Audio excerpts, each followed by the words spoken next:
looking at number 7, I noticed that there's 2 terms. So initially, you might think, oh, okay, it's 2 terms, so maybe I do negative 5 over 8 minus 4 radical 2, that's the problem.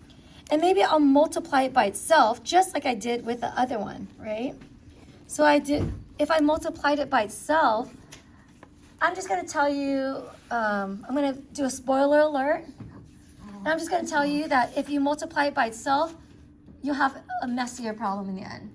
You'll still have a radical, and it'll just be longer and messier. So spoiler alert, without having to do all that, it's not going to work, right? So what are you going to do? So this is a bad idea. We don't have to go down that road to prove that to you. So what you're going to do instead is you are going to multiply by the conjugate of the denominator. And I know there's some bad words in here, it sounds like I just cursed at you by saying conjugate, but I'll talk to you guys about what that means. So here I wrote in this little post-it here. First, if it's a monomial, a one term, you just multiply it by itself. Whatever you do bottom, you do top.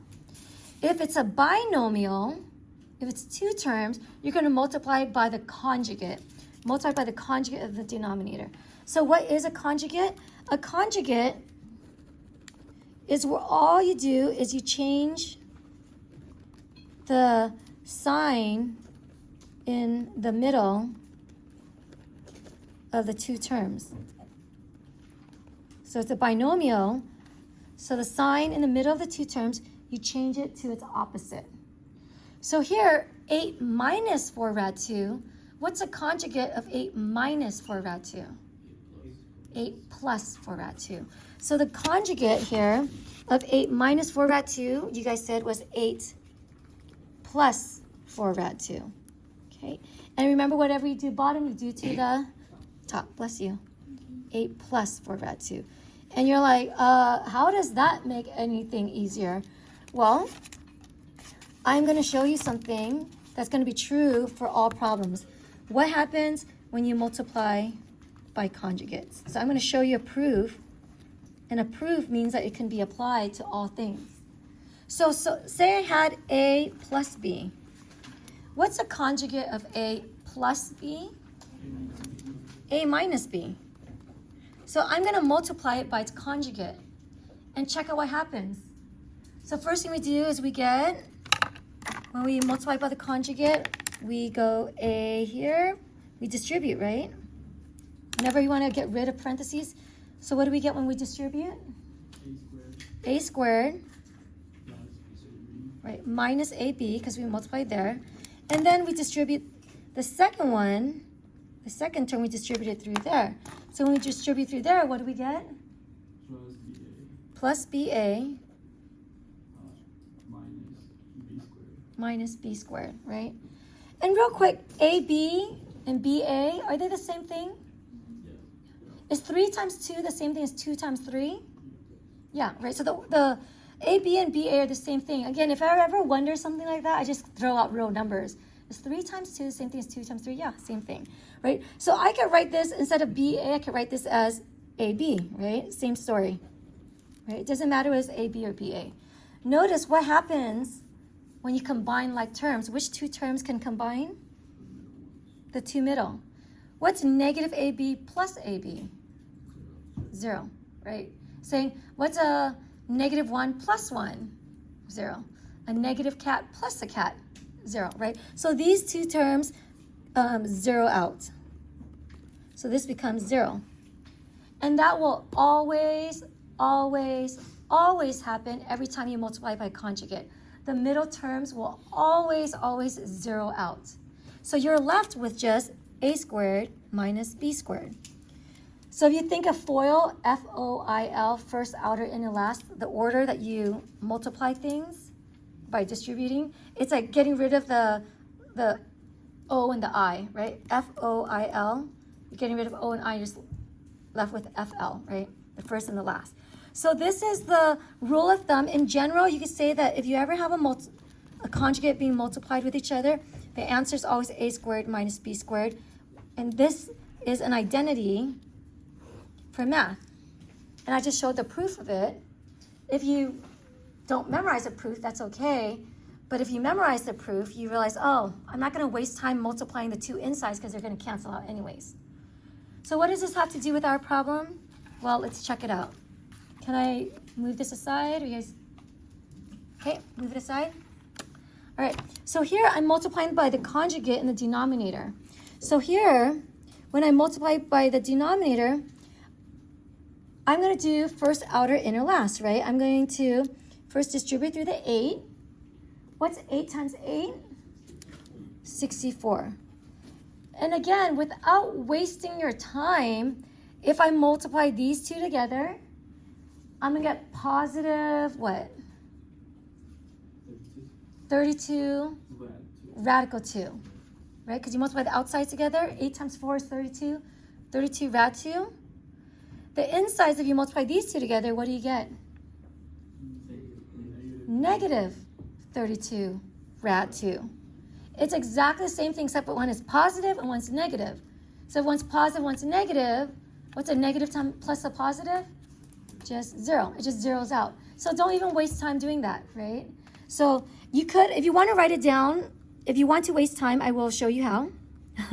32 rad 2 and then minus 32 rad 2. They end up just zeroing out. So there was really just a waste of time multiplying this and this because they're exactly the same thing, just with opposite signs, right? And a positive 32 rad 2 minus a 32 rad 2 just gives you 0.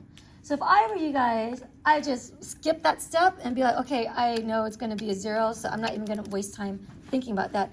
And then the last term, 4 rad 2, negative 4 rad 2 times a 4 rad 2, what does that become? Negative 16 rad, is it rad 2? Rad 4, and rad 4 is just the same thing as 2. So 16 times 2, what's 16 times 2? 32. So I'm left with 64 minus a 32. What's 64 minus 32? Just 32. But damn, no more radicals in the denominator. You just rationalize your denominator by multiplying by the conjugate. All right, so is everyone okay with rationalizing the denominator? If this is your first time seeing it, I know it's like, whoa, what the heck? But again, I'm giving you just enough so that you could start doing your homework and doing it on your own. As you do more and more of this, you'll be, oh my gosh, this is so pretty cool, right? And again, whatever you do, bottom, you do top. So the bottom has a 32, a nice whole number, no more radicals. That was our goal. And then the top part, we distribute through. If we distribute the top, what do we get? Negative 40, because we multiply through. And then what? Minus 20 radical 2. So I have negative 40 minus 20 radical 2. And I'm like, woohoo! No more radicals. I am done with this problem. Not, right? So it looks like we're done with the problem because the radicals are done. However, whenever you get a fraction, what must it always be? Simplified. You always want to simplify your answer so it's in its lowest terms. This is going to be a tricky one because, check this out. I'm like, there's 2 terms on the bottom and 1 term on, or 2 terms on the top and 1 term on the bottom. I need to write this in its simplest term. So the bottom and the top, I'm like, if I just had a problem that said, if I had a problem that just said, if I just had 40 over 32, sure, I could divide the top and the bottom by 2 and simplify it, right? We know how to do that. But what do you do when you have 2 terms? You have a binomial on the top and then a monomial on the bottom. You can't just cancel one piece without affecting the other piece. So what you got to do is the big F word, the other F word. It's called factor. And this here is going to be a foreshadow of what we're going to be doing next week, which is factoring. So what we need to do is factor out the numerator, the binomial. We need to pull a number out that they both have in common, and then we can cancel with the denominator. So this is a really, really big deal, and I'm surprised I threw this into this problem already. But again, foreshadow of what is to come. We have 40 minus negative 40 minus 20 radical 2. Okay, so here I'm going to ask myself, also please note this is not negative 40 minus 20. This is negative 40. That's one number, that's one animal, and then minus 20 radical 2.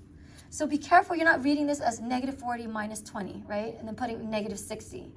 So again, negative 40 is an animal, negative 20 root 2 is a different animal. You can't combine them, right? Rad 2 is stuck to 20. So do not put those two together. So I asked myself, what do these two animals have in common? What number do they both have in common? 40 and 20. 5? Go bigger. 20. They have 4 in common, they have 2 in common, they have 5 in common, 10 in common. What's the biggest number they have in common? 20, right? And that's called the greatest common factor, which you're going to hear all day long next week. In short, it's called a GCF. So I'm going to pull out a 20. I'm going to pull out the greatest common factor. Okay? So again, foreshadow what is to come next week. You pull out the number that they both have in common, and then you ask yourself, 20 times what will give me negative 40? Negative 2, right? 20 times negative 2 will give me negative 40. And then lastly, 20 times what? Sorry, this part is so sticky. 20 times what will give me 20 radical 2? Radical 2. So this is called factoring, where you pull out the number that they both have in common. They both have a 20 in common. And then you do kind of backwards distribution, right? 20 times negative 2 will give you negative 40. 20 times negative radical 2 will give you this. That's called factoring. Factoring is pulling it into pieces. So the last step here is going to be 20. I factored out negative 2 minus radical 2 all over 32.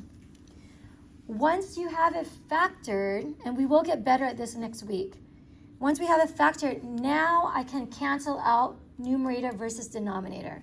So I asked myself, does the numerator, that factor, the greatest common factor, and my denominator have anything in common?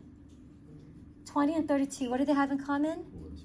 4, okay? So they have 2 in common, but the biggest number they have in common is 4.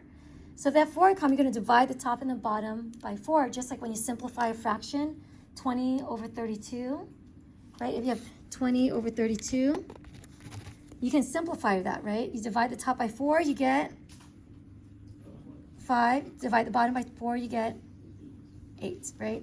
So here, the 20 divided by 4, we get a 5. 32 divided by 4, we get an 8. So now I can cancel things out, right? I cannot cancel when I have not factored things yet. The minute you factor something out, then you can cancel. Okay, lo and behold, right now, just to make things look nice and neat, I have 5 times negative 2 minus root 2 all over 8. Just to make things look nice and pretty and make it look like the answer key in the back, I'm going to distribute through just to make it look clean. So my final answer is what? Negative 10.